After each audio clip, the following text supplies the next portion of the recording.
नमस्कार।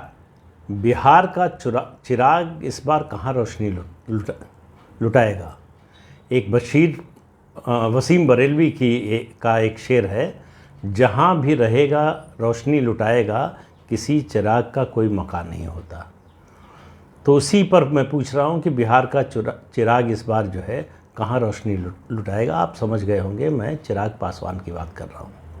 तो मकान की बात छोड़िए, उनके पिता रामविलास पासवान ने तो उनको बंगला दिया था। ये अलग बात है कि चाचा ने छीन लिया। चाचा से झगड़ा हुआ, चाचा से अलग हुए। चाचा 6 में से 5 सांसदों को लेकर चले गए और एनडीए में शामिल हो गए। और जो अपने को हनुमान कहते थे प्रधानमंत्री नरेंद्र मोदी का, चिराग पासवान, वो अकेले रह गए। बिहार विधानसभा के चुनाव में जो काम किया चिराग पासवान ने, वो बड़ी हिम्मत का काम था। उनके सामने बेहतर ऑप्शन थे, समझौता कर लेते, कई विधायक जीत कर आते, एनडीए में होते और पिता के देहांत के बाद मंत्री भी बन जाते केंद्र में। लेकिन उन्होंने लड़ाई का रास्ता चुना। क्यों चुना? पिता के अपमान का बदला लेने के लिए। किससे? नीतीश कुमार से। नीतीश कुमार रामविलास पासवान के आखिरी दिनों में उनका हालचाल पूछने के लिए भी तैयार नहीं हुए। उनके निधन से पहले जो उनका आखिरी जन्मदिन था, वो अस्पताल में थे, तब उनको देर शाम तक या कहिए रात तक इंतज़ार था नीतीश कुमार के बधाई संदेश का। कई लोगों ने नीतीश कुमार से कहा कि आपको फ़ोन करके बधाई दे देनी चाहिए। नीतीश कुमार ने नहीं दिया। चिराग पासवान को ये बात बहुत नागवार गुजरी और उसके बाद से जो मनमुटाव हुआ, जो मनोमालिन्य हुआ, जो दोनों अलग हुए, तो फिर उसका नतीजा दिखा विधानसभा चुनाव में। चिराग पासवान, अब भले ही उनकी पार्टी सिर्फ एक विधायक जीती हो, एक सीट जीती हो, लेकिन उन्होंने नीतीश कुमार को कई सीटें, उनकी पार्टी को कई सीटें हरवा दी। हालांकि नीतीश कुमार का आरोप था कि ये सब बीजेपी और चिराग पासवान का मिला जुला खेल था। बीजेपी ने जानबूझकर चिराग पासवान को मैदान में उतारा था, क्योंकि उन्होंने ज़्यादातर उम्मीदवार अपने जेडीयू के खिलाफ ही खड़े किए। अब ये जो बंटवारा हुआ था और उनके चाचा जो है, वो जो 5 सांसदों को लेकर आए, एनडीए में शामिल हो गए, वो नीतीश कुमार के दबाव में करने के लिए बीजेपी भी तैयार हो गई थी।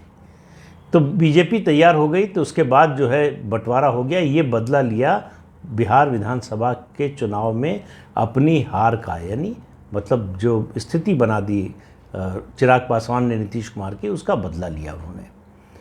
लेकिन एक बात तो माननी पड़ेगी, जो कहावत है ना कि चींटी अगर हाथी के सूंड में घुस जाए तो उसे पागल कर देती है।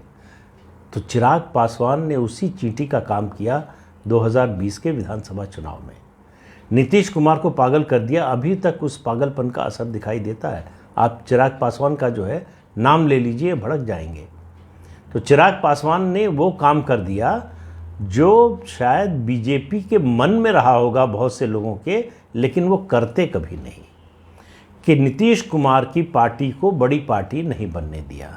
नीतीश कुमार का जो घटता हुआ ग्राफ है बिहार की राजनीति में, उसको कंटिन्यू करने दिया। 2010, 2015, 2020 तीनों विधानसभा चुनाव में लगातार नीतीश कुमार की लोकप्रियता नीचे आई है। सीटों की संख्या की दृष्टि से बात करें, या फिर आप वोट परसेंटेज की बात करें, या फिर आप स्ट्राइक रेट की बात करें। तो अब सवाल है चिराग पासवान कहाँ जाएंगे। अब नीतीश कुमार और भाजपा अलग हो चुके हैं। चिराग पासवान के पास संदेशा भेजा जा रहा है बीजेपी की ओर से। बीजेपी चाहती है कि उनके साथ आ जाए, क्योंकि चिराग पासवान के पास 6-7% वोट है, पासवान वोट, और उनके चाचा ये वोट नहीं दिला सकते। रामविलास पासवान की राजनीतिक विरासत, यानी उनका जनाधार जो है, वो चिराग पासवान को ही मिलना है, ये लगभग तय नज़र आ रहा है। तो ऐसे में चिराग पासवान के लिए अच्छा ये हुआ 2020 के चुनाव उसके बाद कि वो ज़मीन पर उतरे, वो पूरे बिहार में घूमे। उसका उनको ज़रूर फ़ायदा मिला होगा और उसी के कारण उनका कॉन्फिडेंस भी दिखाई देता है। बीजेपी चाहती है चिराग पासवान फिर से आ जाए, लेकिन समस्या है चाचा। चिराग पासवान की शर्त है कि वो चाचा के साथ कोई समझौता नहीं कर सकते। तो अगर मुझे साथ लेना है तो चाचा को अलग करना पड़ेगा।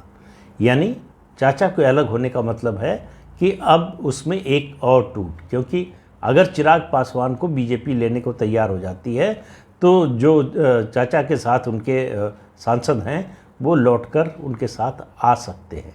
आएंगे नहीं पता नहीं। जो मैंने कहा कि बंगला दिया था चला गया, जो इलेक्शन सिंबल था, बंगला सिंबल था लोक जनशक्ति पार्टी का, वो फ्रीज़ हो गया। दोनों पार्टियों के, दोनों गुटों के झगड़े में इलेक्शन कमीशन ने उसको फ्रीज़ कर दिया। तो अब सवाल ये है कि चिराग पासवान को तय करना है कि वो अगर चाचा को बीजेपी नहीं छोड़ती क्या तब भी आने को तैयार हैं, क्योंकि उनके लिए अब बीजेपी के पास बिहार में कोई बड़ा सहयोगी दल नहीं है, वो सबसे बड़े सहयोगी दल होंगे। तो उनके लिए मैदान काफ़ी खुला हुआ है। या तो वो ज़िद में अपना अलग पार्टी, मतलब अलग पार्टी तो है ही, पार्टी उनकी जो है उसमें चुनाव लड़े और कोई सीट न जीतें, और दूसरा उनके सामने जो है विकल्प है कि बीजेपी के साथ आए और सीटें जीतें।